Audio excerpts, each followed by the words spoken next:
Hello അങ്ങനെ പത്രമാറ്റ് പുതിയ പ്രൊമോല് നമ്മുടെ മുത്തശ്ശൻ പറയുകയാണ് സമാധാനത്തിലും സന്തോഷത്തിലും പറയുകയാണ് നയനമോളെ നമ്മളെയൊക്കെ സ്നേഹിക്കുന്നവര് മാത്രമല്ലേ ഉണ്ടായുള്ളൂ വിഷങ്ങളൊക്കെ ഇവിടെ ആർന്നില്ലേ അതൊരു കണക്കിന് നയനമോൾക്ക് നല്ലതായി എന്ന് പറയുകട്ടോ. അപ്പൊ നമ്മുടെ പരിപാടിയുടെ ഇടയിൽ നമ്മുടെ ആദർശിനെ കാണുന്നേ ഇല്ലേ. അപ്പൊ എല്ലാവരും ഇങ്ങനെ ആദർശിനെ അന്വേഷിക്കുവാണ്. അപ്പൊ നമ്മുടെ അച്ഛൻ ആദർശിന്റെ അച്ഛൻ ജയം പറയുന്നുണ്ട്, മുത്തശ്ശനെ തോൽപ്പിക്കാൻ അവൻ ഇങ്ങനെ പാഞ്ഞു നടക്കുക എന്നിങ്ങനെ വെറുതെ പറയുന്നുണ്ടേ. അപ്പുറത്ത് നമ്മുടെ ദേവയാനിയും ജാനകിയും കൂടി ജലജയ്ക്കിട്ട് നല്ല കൊട്ടുകൊടുന്നുണ്ട്. ദേവയാനി പറയുന്നുണ്ട്, നിന്റെ മരുമകളുടെ അഹങ്കാരം അങ്ങോട്ട് അതിര് കടക്കുന്നുണ്ട്.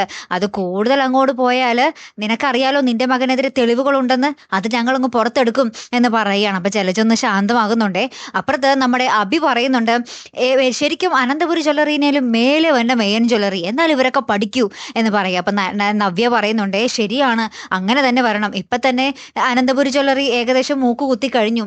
ഈ ഒരു വിഷുവിന്റെ കൂടെ അനന്തപുരി ജ്വല്ലറി എന്തായാലും പൂട്ടി പൊയ്ക്കോളും, അതെന്തായാലും നമുക്ക് നല്ലതാ എന്ന് പറയുന്ന ഒരു നിമിഷങ്ങളൊക്കെ തന്നെയാട്ടോ കൂട്ടുകാരെ നമ്മുടെ പ്രൊമോയിൽ കാണുവാൻ സാധിക്കുന്നതേ. കാത്തിരിക്കാട്ടോ അടുത്തൊരു വീഡിയോയുമായി വരുന്നത് വരയ്ക്കും. Good bye.